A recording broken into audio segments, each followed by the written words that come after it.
आदरणीय बुजुर्गों और प्यारे साथियों, क्या आपके साथ ऐसे होता है जब आप सुबह उठते हैं तो टांगों के अंदर बहुत ज्यादा ऐंठन और एक जकड़न महसूस होती है। आप जब सीढ़ियां चढ़ने लगते हैं तो घुटनों में दर्द होने लगता है। आप जमीन पर पैर रखते हैं तो तलवों में दर्द होता है। पलाथी लगाते हैं तो फिर टांगों के अंदर जकड़न और अकड़न सी महसूस होती है। आप अपने सारे काम खुद करना चाहते हैं, बच्चों के साथ खेलना चाहते हैं, टहलना चाहते हैं, लेकिन टांगों के दर्द और ऐंठन के कारण आप अपना सारा काम आसानी से नहीं कर पाते। तो दोस्तों, आज की ये जानकारी आपके लिए है। आज की ये जानकारी में मैं 10 ऐसी चीजें बताने वाली हूँ जो सच में आपकी टांगों में ताकत ला सकती है। और एक चीज, अगर आपकी उम्र 55-60 से ऊपर हो चुकी है और आप ये सोचते हैं कि ये तो उम्र का असर है, टांगे ऐसे होंगी ही, दर्द ऐसे होगा ही, तो ये बिल्कुल भी सच नहीं है। आप अपने आप को बदल सकते हैं, अपने टांगों में फिर से जान ला सकते हैं। बात तो सिर्फ इतनी होती है कि एक मसल्स है जो बहुत ढीली हो चुकी है और दूसरी तरफ आपने सही डाइट ली, सही फिजिकल एक्टिविटी करी और आपने अपनी मसल को दोबारा स्ट्रॉन्ग कर लिया। कभी कभी हमारी बॉडी के अंदर कुछ ऐसे पोषक तत्वों की कमी हो जाती है जो हमारी मांसपेशियों को बनाने का काम करती है, जो हमारी टांगों को मजबूत करने का काम करती है, और उन्हें ही हम भूलते जाते हैं और अपनी डाइट में शामिल ही नहीं करते। तो आज मैं आपको 10 ऐसी चीजें बता रही हूँ जिन्हें आपने अपनी डाइट में जरूर ऐड करना है। और अगर आप ये सोचते हैं कि मांसपेशियों को ताकत देने के लिए अंडा ही खाना पड़ेगा, तो ये गलतफहमी भी आपकी दूर हो जाएगी। साथ में आपको ये भी बताऊंगी कि इन 10 चीजों को किस तरीके से खाना है ताकि शरीर इन्हें अच्छे से अवशोषित कर पाए। और लास्ट की 5 चीजें मेरी फेवरेट हैं क्योंकि आसानी से घर पर मिल जाती हैं और आसानी से ही बन जाती हैं। तो दोस्तों, सबसे पहले ये समझते हैं कि 60 की उम्र के बाद मांसपेशियां कमजोर क्यों होने लगती हैं। दोस्तों, सबसे पहले समस्या की जड़ समझना जरूरी है। उम्र बढ़ने के साथ शरीर में एक स्थिति विकसित हो सकती है जिसे सार्कोपीनिया कहा जाता है, यानी कि उम्र बढ़ने के साथ मांसपेशियों का पतला होना। और सबसे बड़ी बात, ये प्रक्रिया हमेशा ही धीरे धीरे होती है, यानी एकदम से मांसपेशियां पतली नहीं होती, ताकत नहीं खोती, वो धीरे धीरे खोती है। धीरे धीरे टांगे कमजोर होती हैं, धीरे धीरे हाथ पैर पतले और ढीले होने लगते हैं, चलने की स्पीड कम होने लगती है, सीढ़ियां चढ़ना मुश्किल लगता है। फिर एक दिन आपको महसूस होता है कि जो काम पहले आसानी से हो जाता था अब उसे किसी की मदद से करना पड़ रहा है। इसके पीछे कई कारण हो सकते हैं, जैसे कि फिजिकल एक्टिविटी बहुत कम करना, डाइट के अंदर प्रोटीन बहुत कम लेना,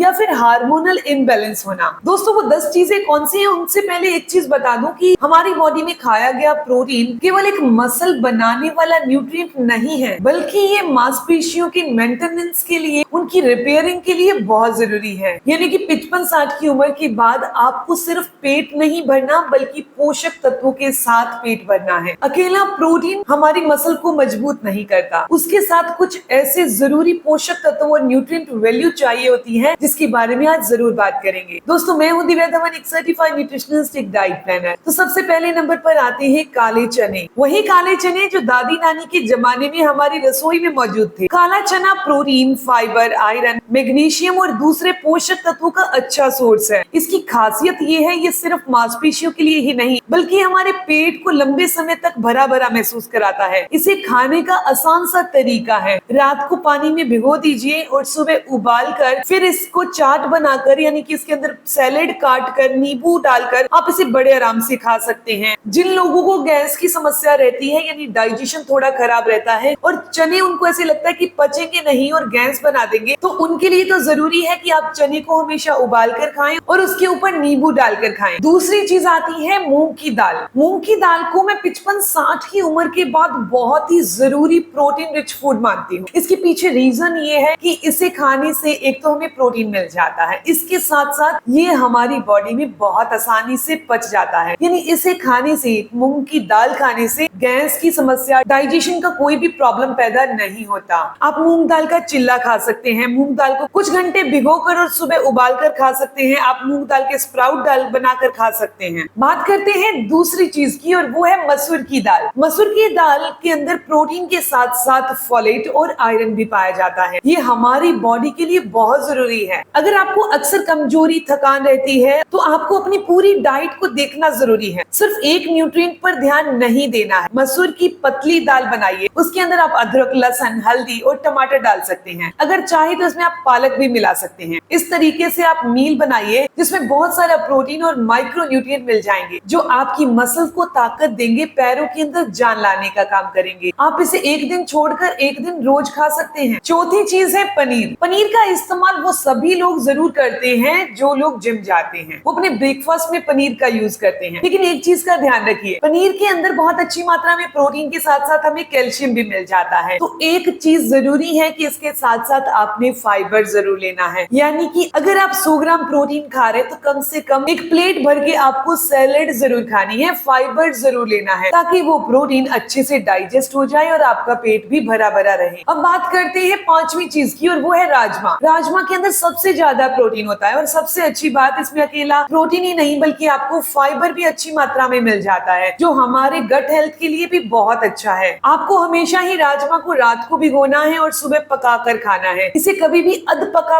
कर नहीं खाना, पूरा अच्छे से बॉईल करके खाना है, नहीं तो ये इनडाइजेशन का कारण बन जाता है। अब बात करते हैं मेरी पसंद की वो 5 चीजें जो हमें प्रोटीन भी देती हैं और जान भी देती हैं टांगों में, और वो है दही। एक बार बनाने के बाद आसानी से अवेलेबल हो जाती है, दोबारा नहीं बनाना पड़ता। दही में प्रोटीन के साथ साथ कैल्शियम भी होता है, इसमें आपको गुड बैक्टीरिया भी मिल जाते हैं जो हमारी गट के लिए सपोर्टिव होते हैं। दोस्तों, आप सही खाना खाएं, लेकिन अगर डाइजेशन अच्छे से काम नहीं कर रहा, जो आप खाना खा रहे हैं वो बॉडी को नहीं मिल रहा, तो किसी भी अच्छा खाना खाने का भी कोई फायदा नहीं होगा। इसीलिए दोपहर के खाने में आपको 1 कटोरी दही जरूर खानी चाहिए। आपको हमेशा ही घर का बना दही और ताजा दही खाना है, ये आपके लिए बहुत फायदेमंद रहेगा। बात करते हैं 7वीं चीज की, जो मैं अपनी डाइट में रोजाना ऐड करती हूँ, और वो है बादाम। रात को पानी में भिगोने हैं और सुबह से छिलका उतार कर खा लेने हैं। खाना बहुत आसान है, इसकी वैल्यू क्या है? इसमें आपको अच्छी मात्रा में गुड हेल्दी फैट मिल जाता है, इसमें अच्छी मात्रा में आपको प्रोटीन मिल जाता है, विटामिन ई मिल जाता है, इसमें आपको मैग्नीशियम मिल जाता है, जो हमारी मसल्स के लिए बहुत अच्छा है, हमारी हड्डियों के लिए, हमारी ओवरऑल हेल्थ के लिए बहुत अच्छा है। आप रोज अपनी डाइट के अंदर बादाम जरूर शामिल कीजिए। अब बात करते हैं 8वीं चीज की, वो भी बहुत आसान है खाना।